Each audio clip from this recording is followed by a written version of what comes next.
Hello and welcome back to the In Your Mind podcast. You're with Kiz and Breezy. Today we're going to talk about, drumroll please, intimacy. Intimacy. So I was kind of thinking about discussing kind of like emotional intimacy, not really in relationships, like in romantic relationships, but in general. So like with friends and family and like romantic partners as well, but also just the foundations of what goes into them and how you view it, because I'm quite interested in that really. Me? Yeah.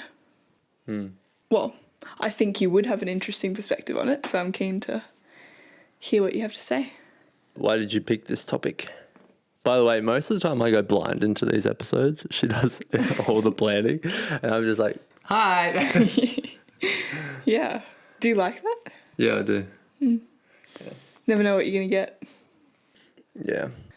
So I chose this topic and I think it's interesting because intimacy is something that I think we all crave, and I know I crave, but it can sometimes be uncomfortable or unknown where to put it and in what interaction. So for me, I'd like to get your opinions on how you view it and when to inject it and when to leave it. Okay. Interesting. So firstly, is intimacy and depth something of importance to you, and why? I mean, yeah. But it depends on who I'm talking to. I guess that's like everyone else. Why is it important to you? Life is about the experiences you have. And a part of those experiences is the relationships you have with other people. And you can't really grow and nurture relationships without a certain level of vulnerability and intimacy. Mm-hmm. Can you think of a reason as to why intimacy is such a thing we crave? Because we crave a sense of belonging to a tribe. It's safe to be connected with other people because you're stronger together than you are apart. Yeah, I would say. Do you think it can have an opposing aspect to that as well? Like, do you think being really vulnerable and open to intimacy, do you think it can cause damage? No. I think if you go into it without like a clear intention, then you can get hurt by someone else who isn't willing to be or wants to weaponize your vulnerability against you. So in that respect, it can be damaging. Well, it's like AI. Like, I'm not afraid of AI. I'm afraid of the people who are in control of it, you know? Like, it's never about the thing. It's about the person on the other end, really. Yeah. What do you think? I think if it's not reciprocated, kind of as you said, it can hurt you. If you put down your guard and the other person isn't willing to do that, then it can hurt a lot. And with that comes pain. But I think generally it's good. 9 times out of 10, I would say it's good. So you think it's not good if the other person isn't willing to engage? It could damage your self-identity a little bit or your self-concept a bit, because it might make you less able to express intimacy in the future. So unless you're conscious of that and kind of affirm to yourself that,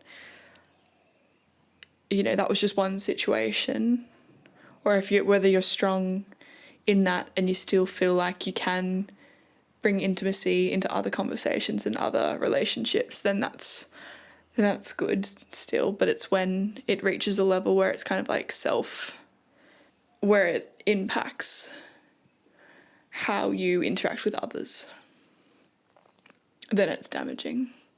Yeah. So what would you classify a deep conversation as?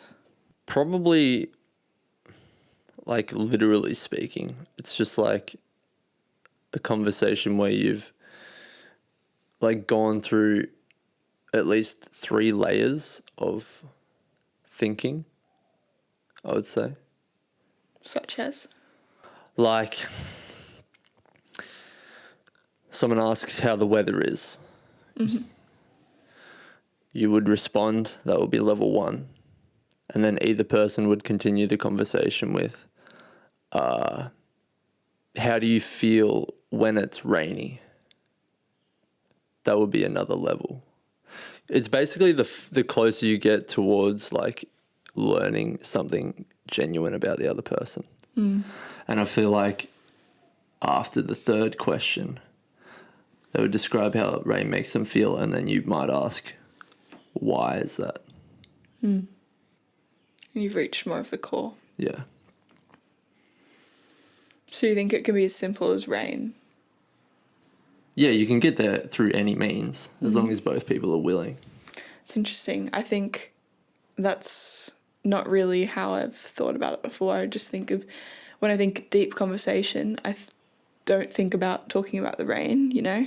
Like I think about talking about things that are not talked about all the time. Yeah. Or, yeah. You usually get there by way of small talk, though, and I think a lot of people shit on small talk, but you don't just walk up to someone and say, do you believe in God? Yeah. You know? Like you can, and that's a pretty good way to start a conversation, but it's way more comfortable to initiate and to be on the receiving end of the initiation if you start in more common ground. Yeah. You feel each other out, and then like you can see if the other person is willing or is at risk of hurting you if they're not willing to be vulnerable. Like you can gauge a lot by how someone reacts in small talk with you. I think like first impressions aren't everything, but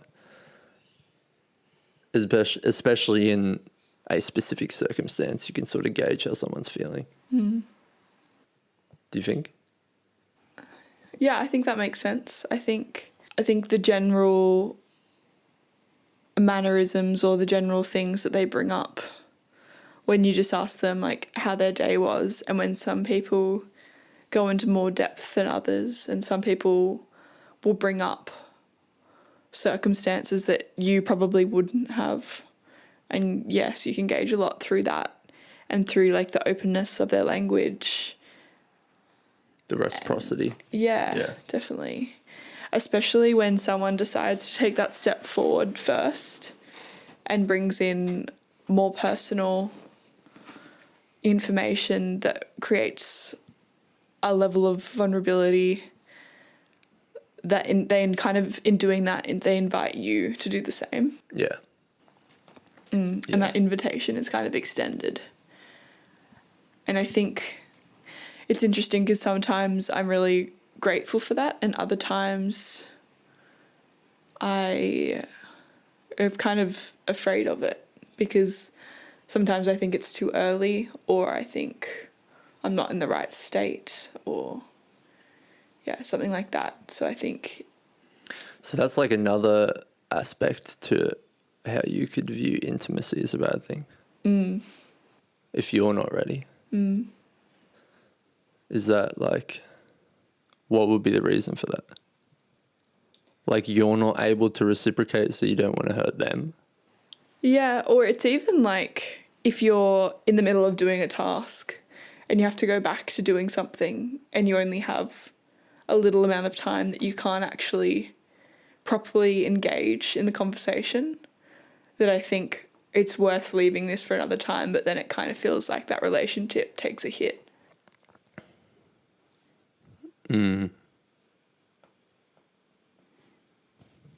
Like oversharing. It's kind of like when they've said something and they've said, oh, you know, I'm trying to think of an example. Oh, you know, I had a really hard day today, or something like that. And you go, oh, I just got to go help this person, like something like that. Yeah. Which that happens. And it does feel a bit out of my control, but also I guess I feel for the other person because they've just let out a level of vulnerability and a level of depth and kind of an arm extension. And it feels rude to kind of turn your back on that. Yeah. So if you were struggling to connect with somebody deeply, or if you wanted to connect with someone deeply, how would you go about that? I would try and figure out if they were willing as well. And how would you do that? Asking questions and seeing how they respond. And then if they were willing, then you would just ask more questions. Because I think people just care more about themselves than anyone else. And if you talk about them, they'll have more of a connection to you. Yeah. So that's usually the way I've done it. It's not like a conscious thing, but when you're just, I think it's natural when you have an interest or a liking to someone that you're curious about them. So you just happen to do that. Yeah. Yeah, but it has to be genuine, because if someone can tell, like people can tell when you're just trying to flatter them or like ask them questions if you want something rather than just doing it for them. Like if they can tell that you're being curious in them because they want something from you, then it doesn't work. Like it has to be genuine curiosity for the sake of learning about the other person with no expectation of return. Yeah. So in order to get deep with someone or intimate with someone, do you think you genuinely have to find them interesting to be able to get deep and intimate with somebody? Yeah. Yeah. But that doesn't mean it has to be strictly limited to the people you think are interesting. Like everyone has something interesting about them. You might just be so different to them that it takes a little bit longer to dig for it. I think we can fall into the trap of not really knowing what you have in common with someone and just thinking that, you know, you're just not a match romantically or as friends or anything. Because it's kind of like you haven't found the right door in yet. Yeah. Yeah. Or haven't made those links of commonality, because it's interesting when you do find that first spark with somebody and how immediately they're less intimidating and more comfortable to be around. They're like me. Yeah. Yeah. Like I'm reading How to Win Friends and Influence People, and the curiosity in people and being like the person or being similar or just having similarities are two good ways. Yeah. I feel like that's maybe why bringing up small talk such as like what you've done in the day can help people connect, because you would bring up such things like hobbies. Like, for example, we've been doing bouldering, and if I was to say, oh, yeah, I went bouldering, like, if someone was to connect with that, that would be a big topic of conversation that you could reach intimacy with. Yeah. Yeah. Like, that's how you make friends. But I think once you get past a certain level of connection with someone, I think the small talk becomes an obstacle more than a way in, because you're already at a level of vulnerability with that person. I think that's why menial things about the day-to-day, like repetitively, and I feel like we've all met a person like this in the past. You had a level of connection with them and it slowly like diminished because you didn't keep deepening the connection. It went backwards. Yeah. And it kind of soured because you had been here and now you've regressed. So you completely cut off at one point. It's kind of like what you say, like, make deposits. You kind of have to make those intimacy deposits in relationships, putting in some level of depth every now and again to keep the relationship moving forward. Yeah. Do you want to describe that a bit more? Because I think that's good. Yeah, so deposits were described in 7 Habits of Highly Effective People. And the way I remember it is him talking about his family and making deposits with his son or with his daughter or with his wife and deepening the level of conversation through that, or reaching emotional intimacy, creating safety through these deposits. So deposits are just doing something that is unselfish towards another person, and it could be just focusing a conversation just solely around them and not trying to get anything out of it. Or it could be like doing something nice for them, or seeing that they're struggling with their homework and putting in as much time as it takes to get it done and make them feel like they're on top of it. Like, it can look very differently, but with intimacy, it just requires time and patience to listen to somebody, and it could be them asking for how you would handle a situation, and those kind of things are creating deposits and strengthen the relationship. And also, in turn, when you give to somebody, through that, it actually helps you as well, because giving is a part of our nature, and by giving and by having gratitude, we elevate our state as well, which isn't the intention, but is just something that happens. Yeah, in the book, he calls it an emotional bank account, and every relationship that you have has one subconsciously. And I remember bringing it up in one of my past relationships before reading the book, and she's like, you keep track of everything? But that's not really what it is. Like, you have a certain amount of rapport or respect, or there's this value exchange that you have for the reason why you're together. And both of you have different balances. And you can deposit and withdraw from that balance at any time. But at some point, if you withdraw more than you deposit, the relationship begins to break down, and you get like resentment and nasty things that, I mean, everyone's experienced towards the end of a relationship. But being conscious of that, and there's like it's very telling, like it's an intuitive thing. When you're giving a lot, you can ask for and receive a lot more because of the fact that you've invested more. And it's not about tit for tat or even making it even, because like you were talking about, a deposit for someone could be a withdrawal for another. Like, it really just depends on the individual. And that's why I think like love languages, even on the most basic level, is a good thing to understand. I've heard of people in relationships, like the man likes time on his own and the woman likes time together. And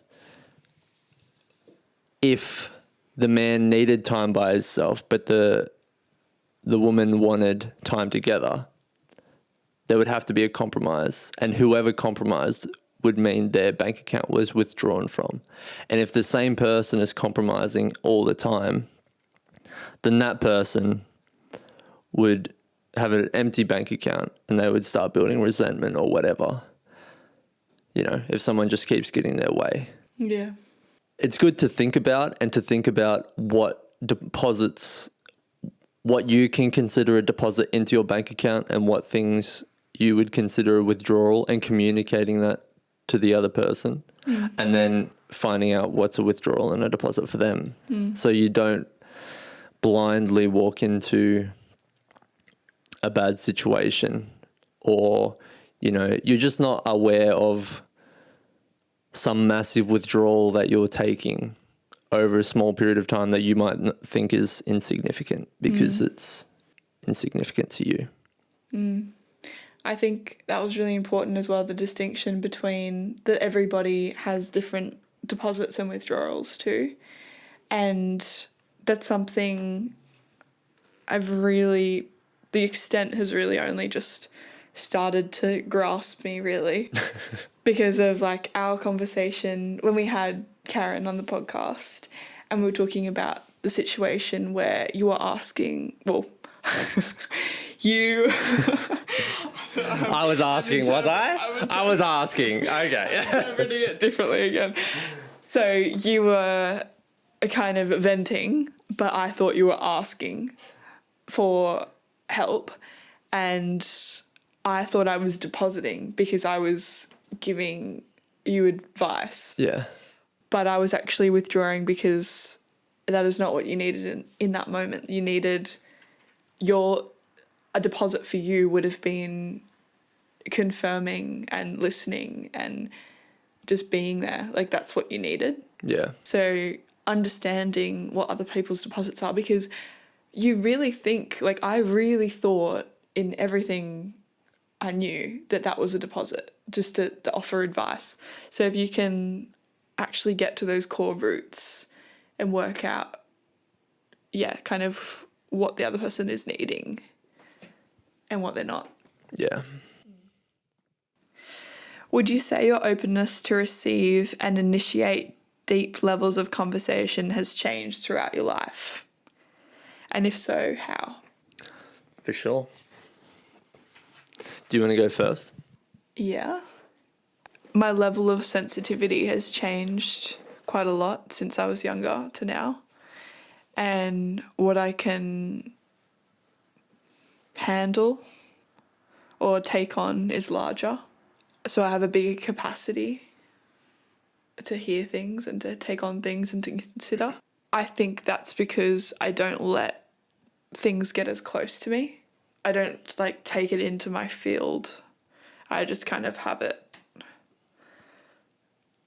not entering my energy. I don't know if that makes sense, but it's like... That's only like for people you don't have a connection with, though, necessarily. Or like you can pick and choose. Even so, I would say that it felt like when somebody brought a problem or said something to me, that it like physically attacked me. Their emotion and their like intensity would really affect me, and it still does sometimes, but I think for the most part, even when I'm close to people, it doesn't like rock me the same, because it feels like I have a broader array of options to turn to with the information. Like, it feels like it sits in the space that is slightly off my chest. It's not like right in there. If that makes sense. Yeah. Yeah, and I try and do that with my own things as well. Just try and like remove them off, feeling everything encompassed with a situation and all the emotions attached, but just removing it a little bit and seeing it kind of from an outside perspective a little bit is helpful. Yeah, so I think that's how my level of kind of intimacy has changed with people. But I think because of that almost removed state, I'm able to take on more now, and I'm able to get into more deep conversations easier because it's not as taxing. Yeah. What about you? Has yours changed? Yeah, for sure. I think when you're really young, you are pure. And so there's less layers and what we would call emotional maturity, where you have the ability to separate like what you were talking about, emotions from almost your identity. And I think as you grow up, or not grow up, I would say mature, or you learn that you can have control over that. And I think up to a certain point, it happens naturally, but we can get stuck in survival and sort of lose the ability to separate from those emotions. But it's kind of like a paradox. Like, you need the emotions to learn the skill of separation. So it's like life experience, I guess, gives you that. And some people need more more pain to learn this skill than others. And I think there's levels to being able to hold that emotion and analyze it and decide what to do with it and to extract information from it. Yeah. Like, there's varying degrees as to which, like, people, myself included, know how to or what to do with that emotion. So I haven't experienced a lot of pain in my life, but a lot of my pain has been a very specific type of pain. And I feel like I've become pretty good at understanding that pain. Separation and loneliness is something that I've dealt with a lot when I was younger. And even like in extreme periods when I broke up with a partner. So that's just one way that I've been kind of overexposed to. So I got to, understand that side of it more than I would have if I had dealt with the loss of someone close to me. Like, I feel like that's a different type of pain. Yeah. So, yeah, I think it depends on your life experience and also your willingness to learn from it as well. Yeah, willingness to learn, but also I guess that comes hand in hand is the curiosity. Because I think that's ultimately what got me through long periods of intense emotion, is like being curious about it and trying to redirect it or understand it more or try different techniques and go into it further or ignore it, and just trying all these different things and just spending time with it. As you said, you get to know it more and more. Yeah.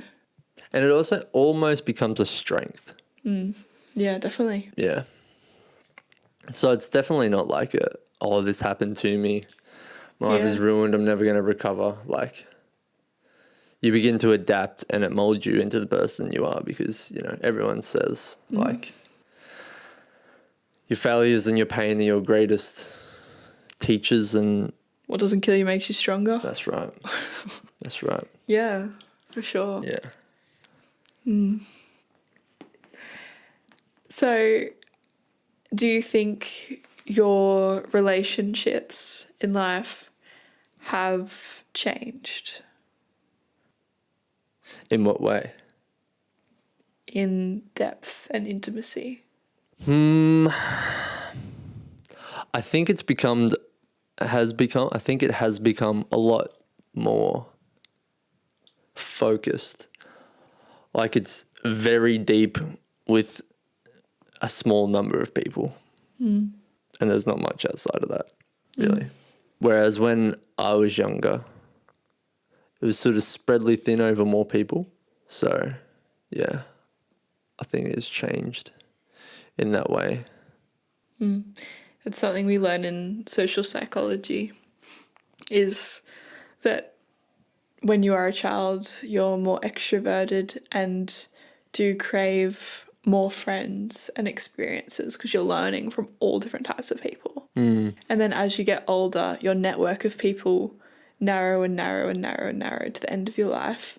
But they, as you said, they get deeper and deeper because you care more about those people. You've selected those people. Yeah. I think you need more support as a kid as well. So you just need more people to be able to sustain whatever needs you have. Yeah. I think it needs more support, but not necessarily depth, like always. Like it's just like, I need food and I can't make myself a sandwich or like something like that. Or it's like I fell you need over. more people to be available to make a sandwich if someone else isn't. Yeah. Or if you fall over in the playground and you can't get up and you need people to come and help you and things like that. What about you? Yeah, I think I've always craved depth in relationships, and I think it's very similar to you. Like I've had more friends when I was younger, and as I'm getting older, definitely just assessing what is right for me and what is needed, and yeah, I guess just finding your tribe and the people that make you feel good and resonate, and people that you think you can contribute something and they contribute something, and it feels good and positive after meeting with them. You know, you feel energized, not drained. Do you believe different levels of emotional depth is needed in everyday life? Have we kind of said that? Do you think it's needed in everyday life? Yeah. That's interesting. I was thinking when I was writing it about like the grocery store, and imagine if we like had really deep conversations when we were at the checkout. Like imagine when there was before self-serve, if everyone was having really deep conversations, imagine how long the line would be. You would never be able to get your groceries. Oh, true. That would be hell. But yeah, I think it comes back to kind of what we're talking about with children, but it's not necessarily support. I think you need relationships with people to get things like food, right? You have a relationship, very surface level or however you would describe it, with the supermarket or the people at the supermarket. Even if they're paid to give you service by a corporation. But I think it is necessary, like very surface level relationships are necessary, even to just keep society and civilization ticking over. Yeah. Yeah. Like your co-workers are a great example. Like you might not necessarily be friends with them outside of work, but that relationship is necessary to carry out the mission. Yeah. Do the task that's required. Yeah. Just feels funny sometimes because it feels like I feel like I'm almost like my nature. I like to try and help people or trying to get at a deeper angle at things because I just find it interesting. Yeah. And if I could be of help or of service or just offer some curiosity or, you know, something, I enjoy that a lot. So, yeah, it feels weird to me to just be like, hey, how's it going? Good, good. Bye, bye. Like, it's just, I'm like, why interact at all? Like, it feels... Yeah, I agree with that. It's good to not make it awkward, like you're just standing there in silence, but if it's not necessary, like, I just don't bother. It doesn't have to be. I think it's awkward levels of funny because it's only awkward if the other person is uncomfortable or if you're uncomfortable. Like, sometimes you can't avoid it. Yeah. But there's also, like, small talk, right? But you... like we were talking about before, you can pick up pretty quickly if someone else is willing to be open. You can be having small talk, but the level of, like, what you're communicating is much more by, like, the way you're interacting. Like, with jokes and, you know, Yeah. insinuation or, like... yeah, tone, body language. Yeah. Eye contact even. For sure. And I think those are the things that you read when you're having small talk to sort of For sure. see if the door's open, Yeah. as you would say. I think the other thing which I didn't really think of when I said, oh, like, you know, when you're saying hi, bye, you know, how you going, good, like those exchanges, they actually can be quite powerful, because if you just think about a stranger smiling, sometimes that can make me so happy. Like, and it can affect me in a great way, because if you're feeling like a little bit low energy or whatever, and some random person just starts smiling or is singing along, like those tiny little moments can actually have such a big effect, that they are actually quite important, because it shows that, like, There are good people still. yeah, I don't know, just Well, feels warm. it's just good to have a connection with people. Yeah. Yeah. And even that can be a connection. Yeah.